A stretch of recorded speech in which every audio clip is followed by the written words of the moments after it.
Jagananna ration వాహనం driver operator అనుమానాస్పద మృతిపై అధికారులు విచారణ చేపట్టారు. పార్వతీపురం మన్యం జిల్లా కురుపాం మండలం గదబ వలస గ్రామానికి చెందిన సీమల నూకయ్య 2 రోజుల క్రితం గ్రామ శివారులో ఉరివేసుకుని మృతి చెందిన విషయం తెలిసిందే. అధికారులు సేల్స్ మ్యాన్ వేధింపుల కారణంగానే తన భర్త మృతి చెందినట్లు ఆరోపిస్తూ తన భార్య ఇచ్చిన ఫిర్యాదు మేరకు పార్వతీపురం ఆర్డీఓ లావణ్య విచారణ చేపట్టారు. ఈ ఘటనపై ఆర్డీఓ గ్రామ ప్రజల సమక్షంలో విచారణ జరిపి వివరాలు సేకరించారు.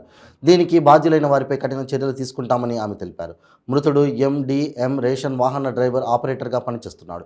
ఈ సందర్భంగా ఆదివాసీ నాయకులు మాట్లాడుతూ వేధింపులకు గురిచేసిన అధికారులపై చర్యలు తీసుకోవాలని, జిల్లా స్థాయి అధికారులతో విచారణ చేపట్టాలని డిమాండ్ చేశారు. మృతుడి కుటుంబానికి 20 లక్షల నష్టపరిహారం చెల్లించి కుటుంబాన్ని ఆదుకోవాలని అన్నారు. ఈమె వెంట ఎంఆర్ఓ డిటి తదితరులు పాల్గొన్నారు. కానీ ఏగులవాడు అనేది అలక్కాదు మేడం. ఏగులవాడు అనేది ఇటువైపు రస్తా కుంటిపోయే వరకు రావాలి, అటు ముందు ఇంకోళ్ళు వెళ్ళి పైకి వెళ్ళాలి మేడం. అది ఏగులవాడు పని చేస్తుంది. చనిపోయిన సీమల నూకయ్యకు ఇది తప్ప అతనికి ఎటువంటి చెప్పడానికి ఏమైనా ఉంటే యాడ్ చేస్తాం. లేదంటే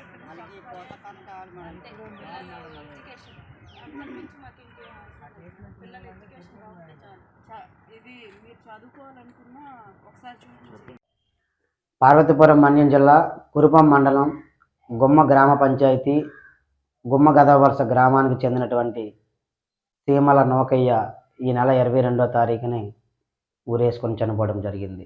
దానికి ప్రధాన కారణం సేల్స్ మెను, అలాగే ఉన్నత అధికారుల యొక్క టార్చర్ భరించలేక చనిపోయాడని చెప్పి మేము ఆ రోజు తెలియజేశాము. ఎందుకంటే ఈరోజు ఆర్డీఓ స్థాయి అధికారి గ్రామానికి వచ్చి వాగ్మూలం తీసుకోవడం జరిగింది.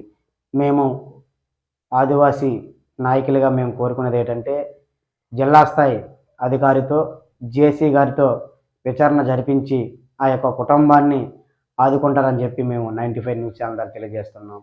ఎందుకంటే ఇద్దరు కూడా ఆడపిల్లలు నూకయ్య గారికి, కాబట్టిగా వాళ్ళ యొక్క చదువులని ఈ ప్రభుత్వమే భరించి అయ్యే ఖర్చు మొత్తం భరించి వాళ్ళకి కుటుంబంలో ఒకరికి ఉద్యోగం ఇప్పిస్తారని చెప్పి, అలాగే కాంపోజిషన్గా 20 లక్షల రూపాయలు ఇవ్వాలని చెప్పి మేము ఈ మీడియా ముఖంగా తెలియజేస్తున్నాం.